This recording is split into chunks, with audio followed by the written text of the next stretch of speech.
প্রতিবন্ধী সন্তান লালন পালন করার ফজিলত কি? বর্তমানে আমাদের সমাজে অনেক প্রতিবন্ধী বাচ্চা আছে। অনেক বাচ্চা এমন আছে যে সন্তানগুলো প্রতিবন্ধী, যারা হাঁটতে পারে না, কথা বলতে পারে না, চলতে পারে না। অনেক মা বাবারা মনে করে যে আল্লাহ তাআলা আমাদেরকে একটা গজব দিয়েছে। নাউজুবিল্লাহ, এটা কখনো বলবেন না। এটা আপনার ধৈর্যের পরীক্ষা। আপনাকে যে সন্তান দিয়েছেন এটা একটা বরকতের লক্ষণ, এটা আপনি জানেনও না।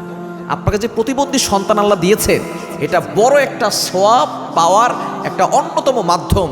আপনি এটা বুঝতে পারছেন না।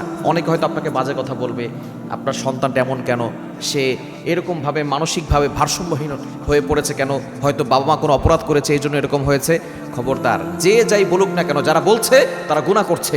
তবে আপনি ভালো করে শুনে রাখেন, আপনি যদি আপনার বাচ্চা এমন হয় যে সে বাচ্চাটা প্রতিবন্ধী, সে বাচ্চাটা কথা বলতে পারে না, সে বাচ্চাটা হাঁটতে পারে না, চলতে পারে না, আপনি যে তার সেবা করছেন, তার খেদমত করছেন, ফরজ বাদ দিয়ে নফল যত ইবাদত আছে, সেটা হজ হোক, নফল নামাজ হোক, নফল রোজা হোক, নফল দান সদকা হোক, যত কিছু আছে ফরজ বাদ দিয়ে নফলের থেকে বেশি সওয়াব পাবেন আপনার সন্তানের খেদমত করার জন্য।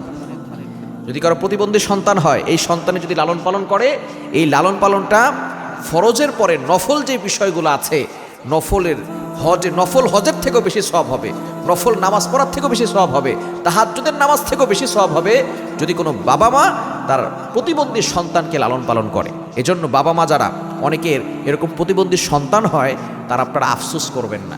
তারা মনে করবেন এটা আল্লাহর পক্ষ থেকে একটা পরীক্ষা। আপনি ধৈর্য ধারণ করবেন। এর মাধ্যমে আপনার সন্তান যে প্রতিবন্ধী হয়েছে, সে যে অবুঝ হয়েছে, এর কারণে আল্লাহ তাআলা তার জন্য জান্নাতের ব্যবস্থা করবেন এবং আল্লাহ তাআলা আপনার জন্য জান্নাতটাকে সহজ করবেন। আপনি যে দুনিয়াতে স্ট্রাগল করছেন, কষ্ট করছেন, আপনার এই সন্তানের জন্য অনেকের কথা শুনছেন, এর জন্য আল্লাহ তাআলা আপনার গুনাহ মাফ করছেন এবং কিয়ামতের ময়দানে আল্লাহ তাআলা আপনার নাজাতের ব্যবস্থা করে জান্নাতের ব্যবস্থা করবেন এবং আল্লাহ তাআলা নফল ইবাদতের থেকে বেশি সওয়াব আপনাকে দান করবেন।